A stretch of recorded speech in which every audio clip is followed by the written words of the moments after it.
Hello दोस्तों, आप सबों का स्वागत है डी एजुकेशंस के यूट्यूब चैनल्स पे। मैं आप सबों का दोस्त धन जी आज करंट अफेयर्स के क्लास को, जो कि आज का पहला क्लास है, उसके साथ जुड़ चुके हैं। तो सबको गुड मॉर्निंग और जल्दी से सभी लोग को क्लास को शेयर कर दीजिए, क्योंकि यह जो है क्लास आज सुबह का पहला क्लास है जिसमें कि हम लोग क्लास देखने वाले हैं। तो फटाफट से सभी को शेयर कर दिया जाए क्लास को और देखा जाए कि कौन कौन से क्वेश्चन आज बने हैं। तो एक बार क्लास को शेयर करिए, सभी लोग को क्लास शेयर कर दीजिए और सभी लोग जग जाइए थोड़ा जल्दी से, क्योंकि हम लोगों को पता है कि हर सुबह हम लोग सुबह क्लास लेकर आते हैं। सुबह कितने बजे? तो यह सुबह क्लास होता है 6 बजे। जगिए और सुबह करंट अफेयर्स का क्लास करिए। 6 से 7 बजे से पहले ही ख़त्म हो जाएगा। 6:30 मतलब कि 30 से 45 मिनट में ख़त्म हो जाएगा, क्योंकि यह आपका 30 क्वेश्चंस होगा देखने को मिलेगा। तो 30 से 45 मिनट तक के अंदर आपका ख़त्म हो जाएगा। उसके बाद 6 से 7 तक मान लीजिए ख़त्म हो जाता है। फिर 7 से 8 बजे तक आप फ्रेश हो जाइए। फिर 8 से 9 एक क्लास कीजिए जो कि होता है जीके जीएस का इसी पे, और उसके बाद 9-10 बजे करके बैठिए, फिर आगे पढ़ते रहिए। तो करंट अफेयर्स का क्लास कितने बजे होता है? 6 बजे। हम लोग जो है इस चैनल पे 3 क्लास लेकर आते हैं। 3 क्लास कौन कौन से सुनिए। सुबह 6 बजे हम लोग जुड़ते हैं, जिसमें करंट अफेयर्स पढ़ते हैं। 8 बजे जुड़ते हैं, जिसमें कि जीके और जीएस के साथ साथ कुछ करंट अफेयर्स भी होते हैं। तो 6 बजे करंट अफेयर्स, जिसमें टोटली करंट होता है। 8 बजे जीके जीएस होता है। और फिर रात्रि 9 बजे हम लोग जुड़ते हैं। रात्रि 9 बजे जुड़कर और हम लोग सुपर 25 के साथ साइंस का क्वेश्चंस को करते हैं। तो ये सारे के सारे क्वेश्चन करते हैं। तो एक बार सभी को क्लास शेयर कर दिया जाए और सभी को जुड़ जाने दीजिए, क्योंकि आज का यह पहला क्लास है। तो सभी लोग फटाफट से जुड़ जाएं, उसके बाद क्लास को स्टार्ट कर देते हैं और कौन कौन से क्वेश्चंस बने हैं इससे देखा जा सकता है। तो चलिए पहला क्वेश्चन को देखते हैं। आज का पहला क्वेश्चन क्या है? आज का पहला क्वेश्चन है, सभी लोग करेंगे, पढ़िए। आज का यह आपका पहला क्वेश्चन है, सभी लोग बताएंगे कि केंद्र सरकार ने हाल ही में किस भारतीय राजनेता के जन्म दिवस को पराक्रम दिवस के रूप में मनाने का निर्णय लिया है? आपको बताना है बाल गंगाधर तिलक का, सुभाष चंद्र बोस के नाम पे, वीर कुंवर सिंह के नाम पर, या बाबा साहेब भीमराव अंबेडकर के नाम पे। तो सभी लोग बताएंगे कि किस राजनेता के जन्म दिवस के रूप में आपको पराक्रम दिवस के रूप में मनाया जाएगा। ये आपको बताना है कि जो पराक्रम दिवस है किस नेता के, कौन से राजनेता हैं जिनको मनाया जाएगा। बताइए, सभी लोग कमेंट करिए फटाफट से, जल्दी से सभी लोग आंसर करेंगे कि क्या होगा। जल्दी से सभी लोग आंसर करिए कि केंद्र सरकार ने किन के जन्म दिवस पर पराक्रम योजना, कैसा कर्म? तो पराक्रम मतलब कि पराक्रम योजना है, दूसरे के लिए कर्म करेगा, पराक्रम। जब पराक्रम कौन होगा? जो दूसरे के लिए पराक्रम करते थे उनका नाम था सुभाष चंद्र बोस। तो किनके जन्म दिवस पे, तो पूछेंगे किनके जन्म दिवस पे जो है पराक्रम मनाया जा रहा है? तो इनके दिवस पर पराक्रम दिवस मनाया जा रहा है। इस बातों को आप लोग क्या रख सकते हैं, ध्यान रख सकते हैं। चलिए इसी के साथ अगले क्वेश्चन की ओर बढ़ते हैं। दूसरा क्वेश्चन का बताइए कि निम्न में से किस अंतरिक्ष एजेंसी ने शुक्र ग्रह पर अपना पहला ऑर्बिटर एनिविशंस भेजा है? बताइए कि कौन है जो कि अंतरिक्ष एजेंसी है जो शुक्र ग्रह पर, आपसे क्वेश्चन बन सकता है कि शुक्र ग्रह पर यह ऑर्बिट गया है, जिसे कि एनिविशंस कहा भेजा है। नासा ने, सीएनएसए ने, ईएसए ने या रॉसकॉस्मोस ने? बताइए कि किसके द्वारा शुक्र ग्रह पर यह ऑर्बिट भेजा गया है। आपको बताना है शुक्र ग्रह पर, जल्दी से सभी लोग बताएंगे कि शुक्र ग्रह पर भेजा है किसने? नासा ने, जो कि अमेरिका की संस्था है। ईएसए यूरोपीय संघ जो है, बताइए कौन? NASA, CNSA, USA. तो देखिए आपसे कहे कि शुक्र ग्रह पे गया है, कौन गया है? शुक्र ग्रह पे गया है। क्या गया है? तो एनिविशन, और यह किसके द्वारा भेजा गया है? तो ईएसई के द्वारा भेजा गया है। तो कहेगा कि इनिवेशन, ई से इनिवेशन, ई से ESE कहेंगे कि ESE है। जैसे एगो इसरो आता है ना, तो एगो यूरोपीय आता है, ISRO होता है, एगो इसरो आता है। तो ये क्या है, आपसे पूछे कि इनिविशन, तो ई से ई फॉर ई से, तो भिड़ा देंगे ई से ई का, ई से ई भिड़ा देंगे तो क्या होगा, इसका राइट आंसर ई हो जाएगा। तो आपसे पूछेगा कि बताइए कि राइट आंसर क्या होगा, तो सबको पता हो गया कि इसका राइट आंसर शुक्र ग्रह पर भेजने वाला जो इन्वेशन मिशन है उसका क्या नाम है, किसने भेजा है, तो इसने भेजा है, तो इसका राइट आंसर बी हो जाएगा। चलिए अगले क्वेश्चन की ओर आते हैं। तो थोड़ा जुगाड़ से याद रखिएगा तो याद रहता है, अन्यथा सभी लोग भूल जाते हैं। बताइए कि फ्रेंच ओपन 2021 का पुरुष वर्ग का खिताब किसने जीता है। फटाफट से सभी लोग आंसर करेंगे कि पुरुष का खिताब किसने जीता है। राफेल नडाल ने, रोजर फेडरर ने, नोवाक जोकोविच ने या डोमिनिक थियम ने। तो सभी के सभी लोग इसका आंसर करेंगे कि कौन है जिन्हें फ्रेंच ओपन का पुरुष वर्ग का खिताब जीता है। पुरुष वर्ग के जो खिताब है किनके द्वारा जीता गया है, जल्दी से सभी लोग आंसर करेंगे। चलिए जल्दी जल्दी से फटाफट से आंसर करिए। देखिए फ्रेंच ओपन अगर क्रम पूछा जाए तो पहले होता है ऑस्ट्रेलिया, क्या है, ऑस्ट्रेलिया, उसके बाद होता है फ्रेंच, उसके बाद होता है विंबलडन और उसके बाद होता है USA। Australian open, French open होता है विंबलडन ओपन। तो ऑस्ट्रेलियन ओपन और फ्रेंच ओपन हो चुका है और दोनों में जो पुरुष का खिताब है दोनों में दोनों नोवाक जोकोविच के द्वारा जीता गया। तो आपसे पूछे कि ऑस्ट्रेलिया ओपन तो कहेंगे कि नोवाक जोकोविच, ऑस्ट्रेलियन ओपन में भी नोवाक जोकोविच और फ्रेंच ओपन में भी नोवाक जोकोविच है। तो ध्यान में पुरुष में कहेगा दोनों में, तो ऑस्ट्रेलिया और फ्रेंच में दोनों के दोनों कौन जीते हैं, तो नोवाक जोकोविच हैं। तो आपसे ये भी क्वेश्चन बन सकता है कि नोवाक जोकोविच कहाँ के खिलाड़ी हैं, तो यह सर्बिया के खिलाड़ी हैं। कहाँ के खिलाड़ी हैं, सर्बिया के खिलाड़ी हैं। अच्छा, ऑस्ट्रेलिया जब ओपन में इन्होंने जीता तो किनको हरा, मतलब किसको हरा कर इन्होंने जीता है, इस बातों को भी ध्यान में रखेंगे कि किसको हरा कर जीता है। तो बताइए किसको हरा कर जीता है ऑस्ट्रेलियन ओपन में। तो देखिए एक बार लिखते हैं, आराम से समझिएगा, जल्दी जल्दी ख़त्म करेंगे, ध्यान से सुनिए क्योंकि आने वाला क्वेश्चन है इसलिए इसको बता रहे। सुनिए, नोवाक जोकोविच ने दोनों जीत लिया है। कौन कौन जीता है, तो ऑस्ट्रेलिया ओपन भी जीता है और फ्रेंच ओपन भी जीता है।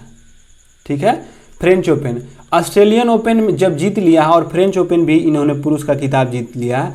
तो अब पूछे कि ऑस्ट्रेलिया जब जीते तो इसके उप विजेता कौन थे, तो उप विजेता थे डेनियल मबदेव। कौन थे, डेनियल, कैसा, लोकलांसे से डेनियल से लाता है, तो उसी तरह डेनियल मबदेव, ममदेव होता, मदवेदे होता है, मदवेदे। तो डेनियल मदवेदे हैं, जो कि डेनियल मदवेदे कहाँ के खिलाड़ी हैं, तो यह रूस के खिलाड़ी हैं, इनको रुसा दिया हरा के। अच्छा, फ्रांस जब जीते नोवाक जोकोविच तो किनको हरा कर जीते थे, जो फ्रांस जीते इन्होंने जो जीता वो थे एस्टेफानोस, क्या थे, एस्टेफानोस, काची करेगा बा, एस्टेफानोस, मतलब कि फानने का बात हो रहा था, जब हार गया तो फान रहा है। तो एस्टेफानोस सिटसिपास, ठीक है। तो आपसे पूछे कि नोवाक जोकोविच ने फ्रेंच ओपन है 2021 का खिताब जीता है किसको हरा के, तो कहेंगे कि एस्टेफानोस सिटासिपास जो हैं इनको हराकर जीता है। और यह जो हैं यह कहाँ के खिलाड़ी थे, तो यह थे ग्रीस के खिलाड़ी थे। कहाँ के खिलाड़ी थे, ग्रीस के खिलाड़ी थे, ये बात आप याद में रख सकते हैं। तो आपसे पूछा था कि फ्रेंच ओपन 2021 का पुरुष का खिताब, तो पुरुष में कुछ कहेगा कि ऑस्ट्रेलिया का है, फ्रेंच का है, दोनों में कहेंगे नोवाक जोकोविच, ये तो सबको याद होगा। लेकिन उप विजेता पूछ देगा तो ऑस्ट्रेलिया में पहले डेनियल सेल, तो कहेंगे कि डेनियल जो मदवेदे हैं उनके द्वारा। और आपसे पूछ सकता है कि नोवाक जोकोविच कहाँ के खिलाड़ी हैं, तो यह सर्बिया के खिलाड़ी हैं। कहाँ के खिलाड़ी हैं, सर्बिया के खिलाड़ी हैं। इस बातों को याद रखेंगे। ऑस्ट्रेलिया में डेनियल मबदेव मदवेदे, और जबकि फ्रेंच ओपन में एस्टेफानोस, फाने नहीं लगा, जब नोवाक जोकोविच ने इसको हरा दिया तो कहेंगे कि फ्रांस में फानने वाला हारा है, फ्रांस में फानने वाला हारा है, तो कहेंगे कि फ्रेंच ओपन में एस्टेफानोस सिटीसिपास ने हारा है, और यह किस देश का है, तो ग्रीस का है। और यह क्या है, ऑस्ट्रेलिया वाला को जब हरा दिया तो क्या हो गया, रूस गया, रूस के कौन है, डेनियल मेदवेदेव हैं। यह थे क्या, पुरुष का। लेकिन अगर महिला में कह दे कि महिला में ऑस्ट्रेलियन ओपन और फ्रेंच ओपन किसने जीता है, तो इसको देखिए कि महिला में कौन जीते हैं, ध्यान से सुनिएगा। महिला में अगर ऑस्ट्रेलियन ओपन की अगर बात कहा जाए तो महिला में जो ऑस्ट्रेलियन ओपन जीती हैं वे हैं आपके नाओमी ओसाका। क्या है, नाओमी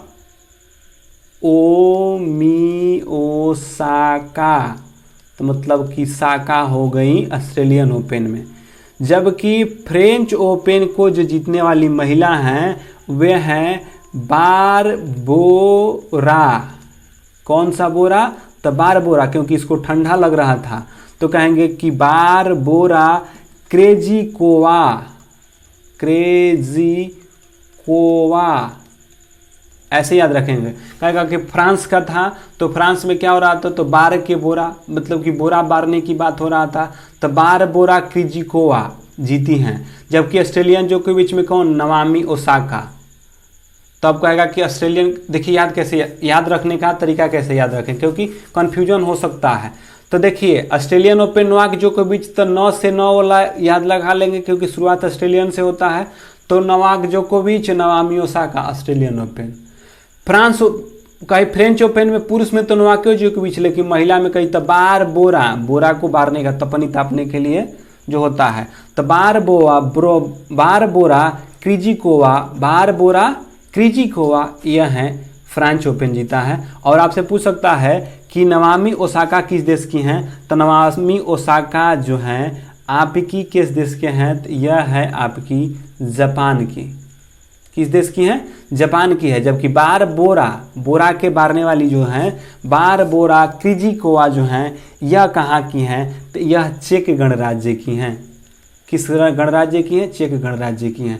अच्छा, नाओमी ओसाका जो जीती ऑस्ट्रेलियन ओपन, यह किनको हराकर जीती थी, तो नाओमी ओसाका जो है जेनिफर ब्रेडी को हराकर जीती थी। किसको हरा के जीती थी, जेनिफर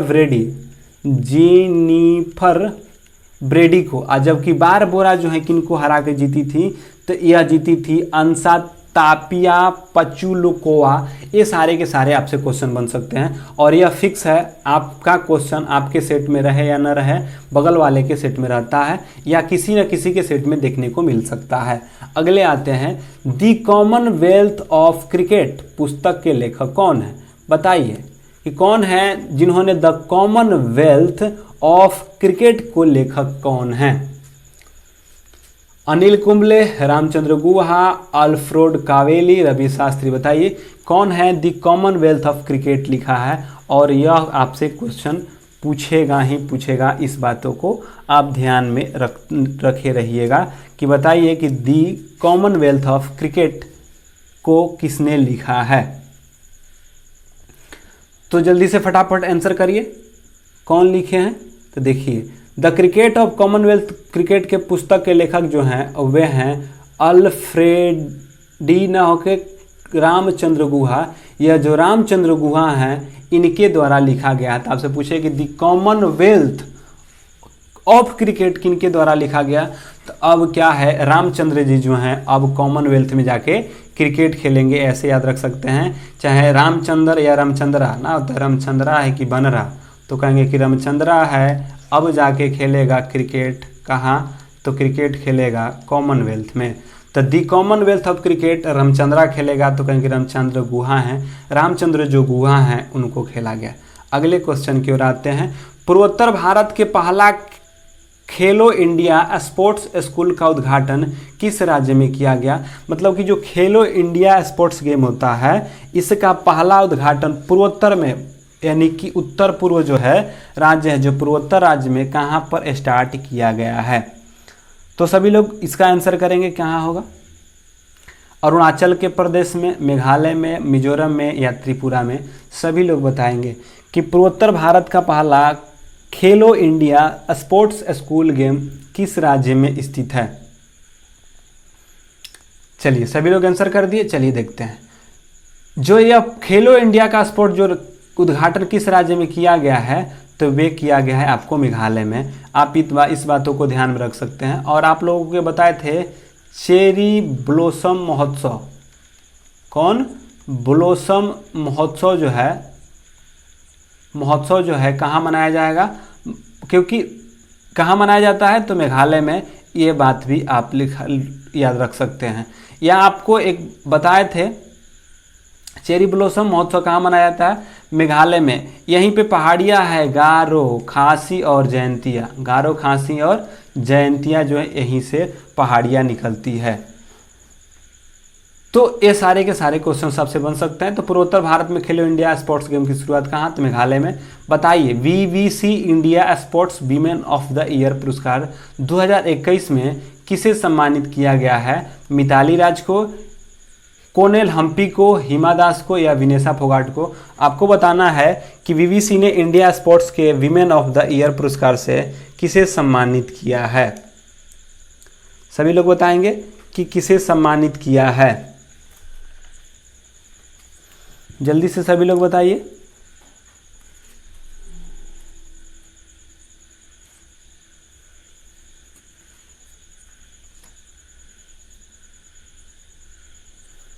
कनेल नहीं है, कनेरू हम्पी है। वो कनेरू हम्पी है, थोड़ा सा मिस्टेक हो गया है। 11 जो है बीबीसी के एक ऑप्शन में है कनेरू हम्पी, कोनेल हम्पी नहीं है, कनेरू हम्पी है। इस बातों को आप लोग ध्यान में रखेंगे। तो यह क्या है, कनेरू है, कनेरू हम्पी। बताइए, तो इसका राइट आंसर होगा कनेरू हम्पी। जो कनेरू हम्पी हैं, कनेरू हम्पी को बीबीसी ने, जो बीबीसी है, इनको sport women of the year पुरस्कार 2021 से सम्मानित किया है। तो कौन है, तो यह है कोनेरू हम्पी। कौन है, कोनेरू हम्पी। अगले क्वेश्चन की ओर आते हैं। हाल ही में दुनिया के सबसे बड़ा तैरती हुई सौर ऊर्जा परियोजना का निर्माण किस राज्य में किया गया है?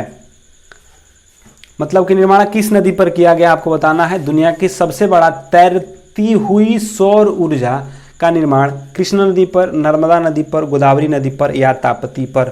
बताइए कि किस नदी पर किया जा रहा है।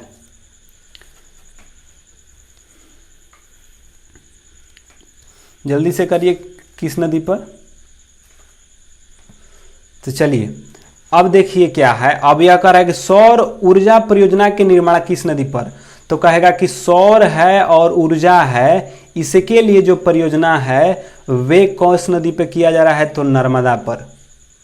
कौन, नर्मदा नदी पे जो है सौर ऊर्जा परियोजना की शुरुआत किया जा रहा है। यानी दुनिया का सबसे बड़ा, क्योंकि देखिए कैसे याद रखेंगे, यह है नर्मदा, मतलब कि इसमें नर भी है और मादा भी है, तो कहेंगे कि नर्मदा, क्योंकि जब नर और मादा दोनों मिल गए तो होगा दुनिया का सबसे बड़ा सौर ऊर्जा संयंत्र। तो याद रखेंगे कि दुनिया का सबसे बड़ा जिसमें कि नर और मादा है, तो कहेंगे कि नर्मदा पर किया गया है। तो इसका राइट आंसर नर्मदा हो जाएगा। अगले क्वेश्चन की ओर बढ़ते हैं। किस राज्य सरकार के द्वारा लॉन्च पैड योजना शुरू किया गया है? लॉन्च पैड योजना किस राज्य सरकार के द्वारा शुरू किया गया है? उड़ीसा, छत्तीसगढ़, मध्य प्रदेश? बताइए कि लॉन्च पैड योजना किस राज्य सरकार के द्वारा शुरू किया गया है? जल्दी से बताइए। चलिए, हाल ही में किस राज्य सरकार ने लॉन्च पैड योजना शुरू किया है? तो यह लॉन्च कर रहा है पैड योजना। कौन है, लॉन्च पैड योजना जो है किस राज्य का, तो कहेगा कि ये मध्य प्रदेश के द्वारा किया गया है। तो लॉन्च पैड योजना जो है किस सरकार के द्वारा, तो यह लॉन्च योजना पैड जो है यह मध्य प्रदेश सरकार के द्वारा किया जा रहा है। अगले क्वेश्चन की ओर बढ़ते हैं। भ्रष्टाचार को कम करने तथा पारदर्शिता को बढ़ाने के लिए किस राज्य या केंद्र शासित प्रदेश द्वारा सतर्कता नागरिक मोबाइल ऐप लॉन्च किया है? आपको बताना है कि जो सतर्क नागरिक मोबाइल ऐप लॉन्च किया है, लद्दाख लिखा गया है, लद्दाख है, हिमाचल प्रदेश है, जम्मू कश्मीर है और दिल्ली है। बताइए कि कौन?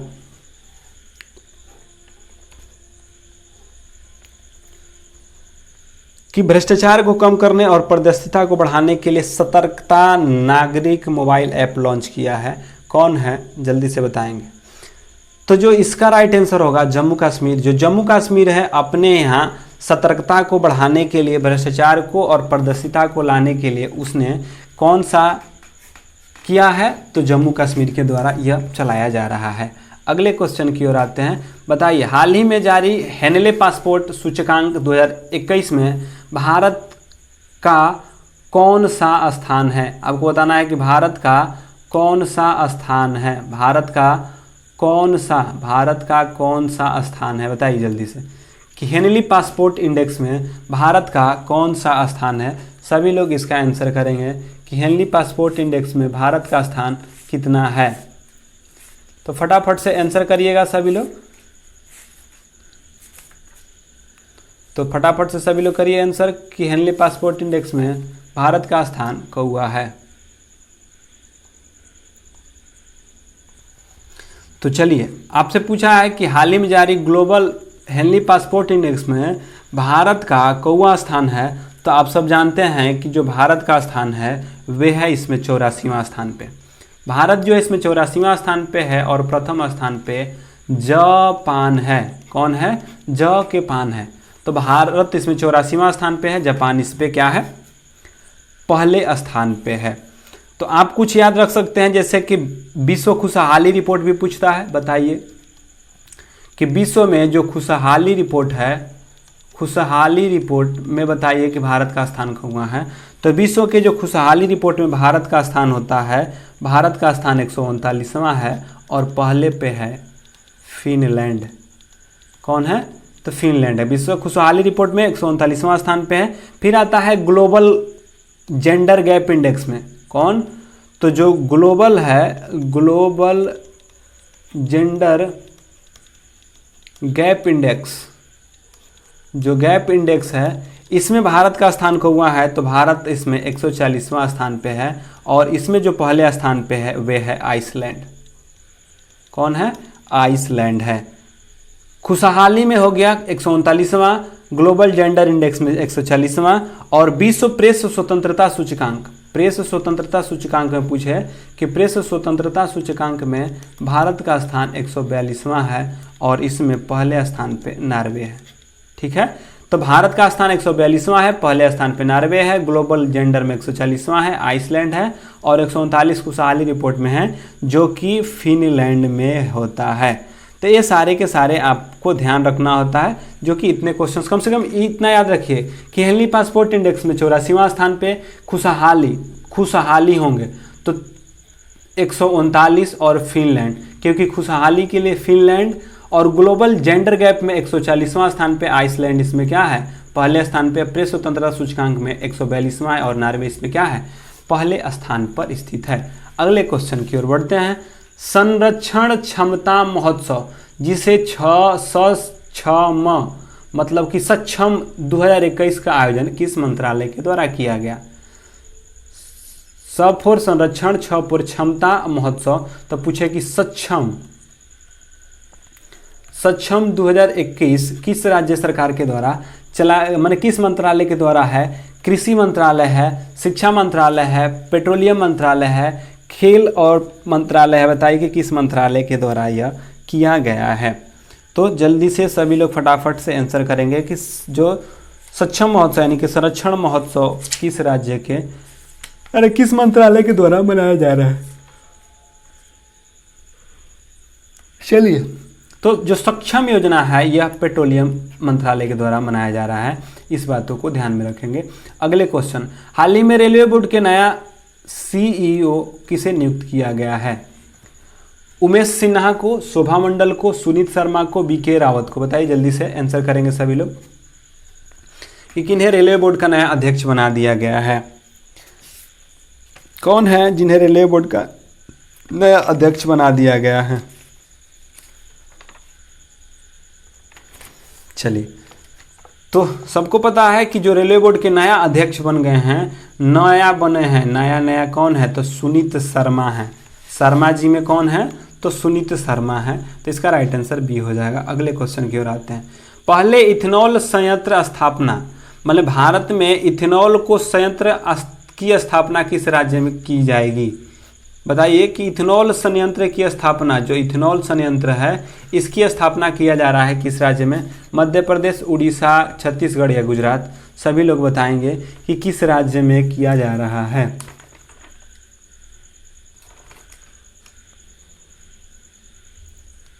चलिए, इसका अगर बात कहा जाए कि इथेनॉल संयंत्र की स्थापना किस राज्य में की जाएगी, तो यह की जाएगी आपको छत्तीसगढ़ में किया जाएगा।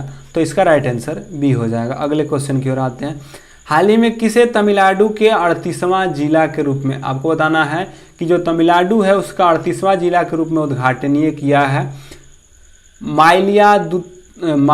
माइलादुतुराई, नागापट्टिनम, कृष्णगिरी और कुरूर। तो बताइए कि क्या होता है, यानी कि आपको बताना है तमिलनाडु के 38वां जिला कौन बना है, कि जो तमिलनाडु है उसका 38वां जिला कौन बना है। चलिए, तो तमिलनाडु से अगर आपसे पूछे कि तमिलनाडु का 38वां जिला के रूप में उद्घाटन किसे किया है, तो वह है माइलादुतुराई। कौन होता है? माइलादुतुराई जो है आपका उद्घाटन किया है तमिलनाडु सरकार का, यह 38वां जिला के रूप में बना है। अगले क्वेश्चन की ओर आते हैं। देश का सबसे बड़ा मल्टी मॉडल लॉजिस्टिक पार्क, देश का सबसे बड़ा मल्टी मॉडल लॉजिस्टिक पार्क किस शहर में बनाया जा रहा है? सूरत में, भोपाल में, अहमदाबाद में या चेन्नई में? सभी लोग बताएंगे। देश का सबसे बड़ा मल्टी मॉडल लॉजिस्टिक पार्क,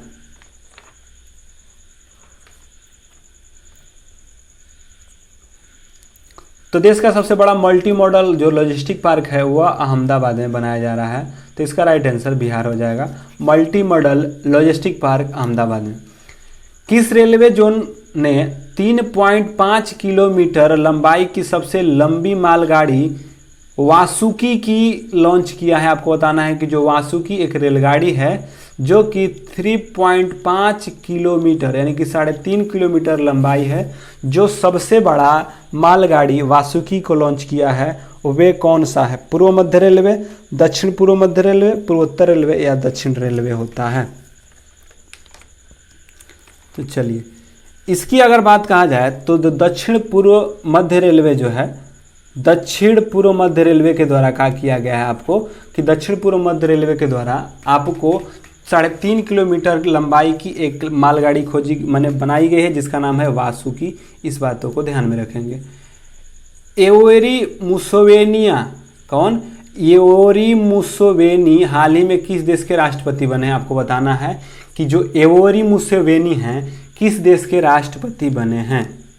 बताइए कि एवोरी मुसोवेनी किस देश के राष्ट्रपति बने हैं। जल्दी से आंसर करेंगे कि एवोरी मुसोवेनी हाल ही में किस राज्य के राष्ट्रपति बने हैं।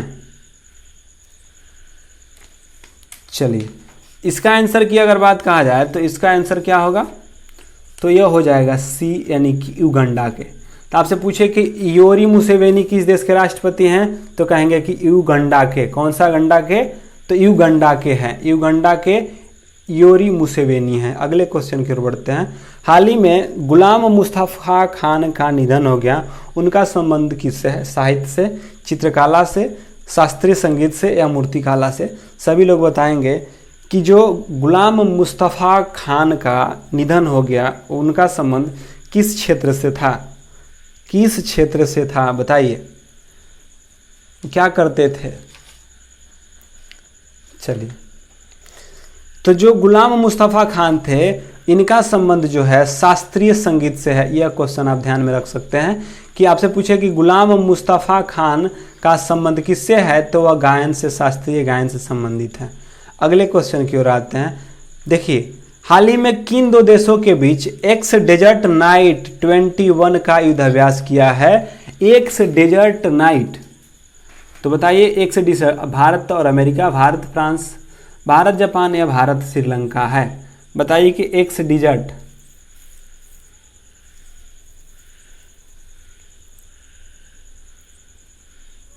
जल्दी से करिए सभी लोग।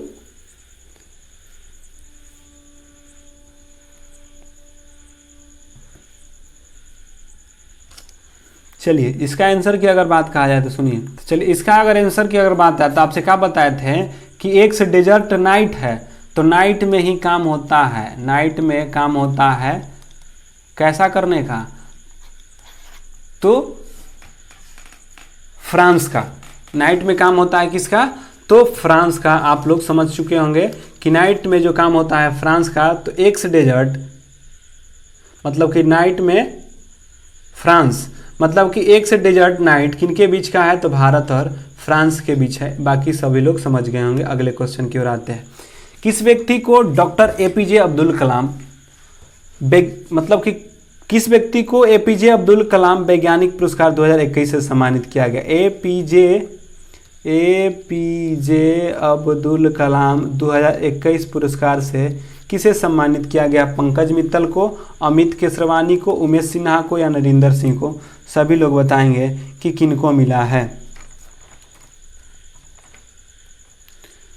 जल्दी से बताएंगे कि एपीजे अब्दुल कलाम वैज्ञानिक पुरस्कार, एपीजे अब्दुल कलाम वैज्ञानिक पुरस्कार किसको मिला है, तो यह मिला है आपको, किसको मिला है, तो अमित जो केसरवानी हैं। कौन है, जो अमित केसरवानी हैं, इनको मिला है। तो एपीजे अब्दुल कलाम वैज्ञानिक पुरस्कार 2021 किसको मिला है, तो अमित केसरवानी को मिला है। इन बातों को आप ध्यान में रखेंगे। अगले क्वेश्चन की ओर आते हैं।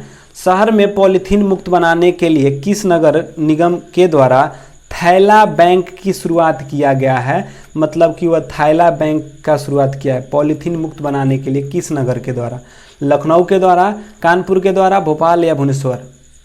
तो थैला बैंक की शुरुआत कहाँ किया जा रहा है, यह रहेगा वीवीआई, क्योंकि यह आपसे पूछ सकता है कि थैला बैंक की शुरुआत किस शहर में किया गया है। बताइए जल्दी से, थैला बताओ कि थैला, जल्दी से बताइए कि क्या होगा। चलिए इसकी आंसर की अगर बात कहा जाए तो आप सबों को पता है कि जो थैला बैंक है यह लखनऊ में, क्योंकि आपको लखनऊ में जो है कैसा थैला बैंक, मतलब थैला बैंक कहाँ, तो लखनऊ में है पॉलीथीन मुक्त बनाने के लिए। मार्च 2021 में भारत और बांग्लादेश के बीच मैत्री सेतु पुल का उद्घाटन किया गया। यानी कि भारत और बांग्लादेश के बीच एक मैत्री सेतु पुल का उद्घाटन किया गया है। यह पुल किस नदी पर बनाया गया है, फेनी नदी पर, धलाई नदी पर, गुमटी नदी पर या लोंगाई नदी पर। सभी लोग इसका आंसर करेंगे कि किस नदी पर बनाया गया है।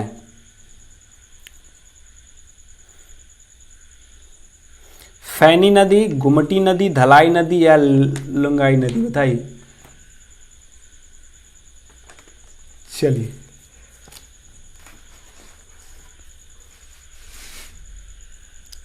तो कोई कहे कि बताइए किनके बीच है, तो कहेंगे कि फैनी नदी पर बनाया जा रहा है।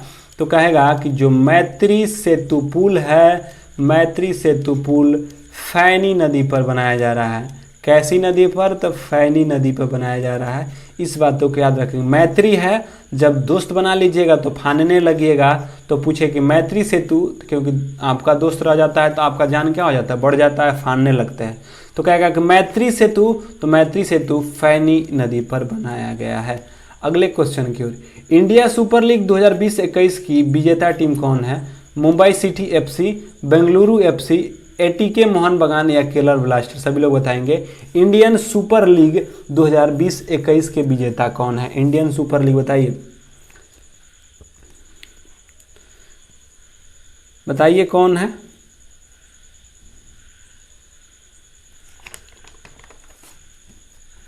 चलिए इसकी अगर बात कहा जाए तो यह जो जीता हुआ इंडियन सुपर लीग 2020-21 वह मुंबई सिटी एफसी के द्वारा जीत लिया गया है। तो पूछे कि आप बताइए कि इंडियन सुपर लीग 2020-21 किसके द्वारा जीता गया है, तो कहेंगे कि मुंबई सिटी एफसी जो है उनके द्वारा यह जीता गया है। अब आते हैं अगले क्वेश्चन की ओर। अगला क्वेश्चन क्या है, सभी लोग बताएंगे कि T20 इंटरनेशनल में भारत के लिए सबसे तेज विकेट लेने वाले गेंदबाज कौन बन गए हैं। मतलब कि जो T20 होता है भारत के लिए सबसे ज़्यादा विकेट, बताइए लेने वाले गेंदबाज का नाम क्या है। भारत के लिए सबसे ज़्यादा विकेट लेने वाले कौन बन गए, रविचंद्र अश्विन, यजुवेंद्र चहल, जसप्रीत बुमराह या भुवनेश्वर कुमार। सभी लोग इसका आंसर बताएंगे कि इसका आंसर क्या होगा। चलिए जल्दी से फटाफट से आंसर करिए। तो कहीं T20 इंटरनेशनल में भारत के लिए सबसे ज़्यादा विकेट लेने वाले गेंदबाज जो हैं वे बन गए हैं युजवेंद्र चहल।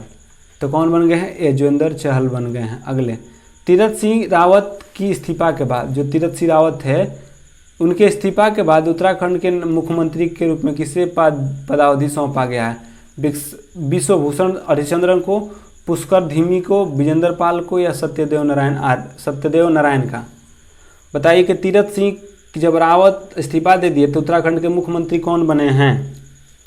उत्तराखंड के मुख्यमंत्री कौन बने हैं? चलिए, तो जो वहाँ के बने हैं उनका नाम है पुष्कर सिंह धामी। तो पूछे कि तीरथ सिंह रावत के इस्तीफा के बाद जो मुख्यमंत्री उत्तराखंड के बने हैं वे हैं आपके पुष्कर सिंह धामी। कैसा है? तो इनको पुरस्कार मिल गया, क्योंकि इन्होंने इस्तीफा दे दिया तो इनको मिल गया पुरस्कार, मतलब कि पुष्कर सिंह धामी हैं। इस बातों को याद में रखिए। इस्तीफा देने के बाद तो किसी को रहेगा तो क्या कहेंगे? पुष्कर धामी। महाराष्ट्र सरकार ने किस प्रसिद्ध गायिका को वर्ष 2020 का महाराष्ट्र भूषण प्रदान करने की घोषणा किया है? यानी 2020 का जो महाराष्ट्र भूषण पुरस्कार से किसे सम्मानित करने की बात कहा गया? लता मंगेशकर को, आशा भोसले को, शारदा सिन्हा को या अनुराधा पौडवाल को? बताइए।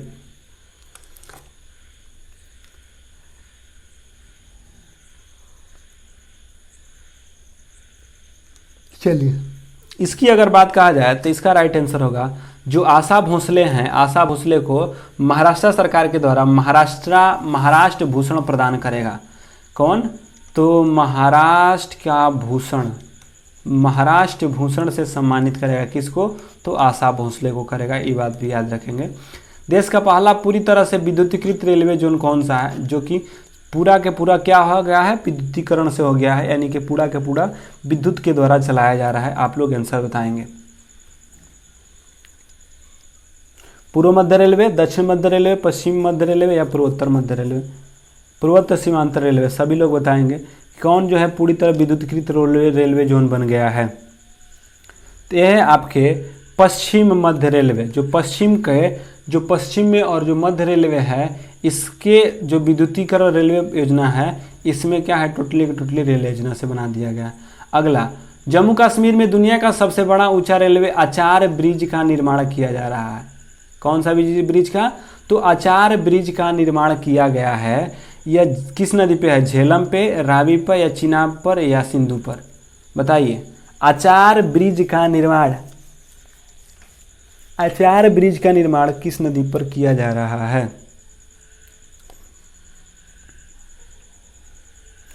तो जो आचार है जो वे चिनाब नदी पर किया जा रहा है। तो पूछे कि आचार्य ब्रिज निर्माण, ठीक है, किस नदी पर किया जा रहा है? तो चिनाब नदी पर किया जा रहा है। इस बातों को ध्यान में रखेंगे। निम्नलिखित में से किस देश के भारतीय इंदिरा गांधी संस्कृति केंद्र द्वारा सांस्कृतिक लर्निंग ऐप यानी लिटिल गुरु लॉन्च किया है? श्रीलंका ने, नेपाल ने, बांग्लादेश या भूटान ने? इंदिरा गांधी सांस्कृतिक केंद्र द्वारा सांस्कृतिक लर्निंग ऐप यानी लिटिल गुरु को लॉन्च किया गया है। श्रीलंका, नेपाल, बांग्लादेश? बताइए।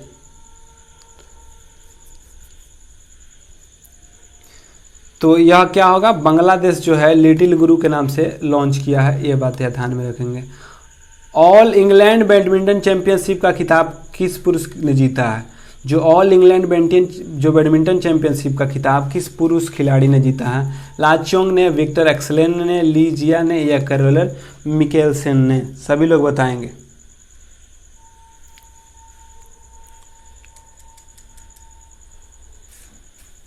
जल्दी से बताइए।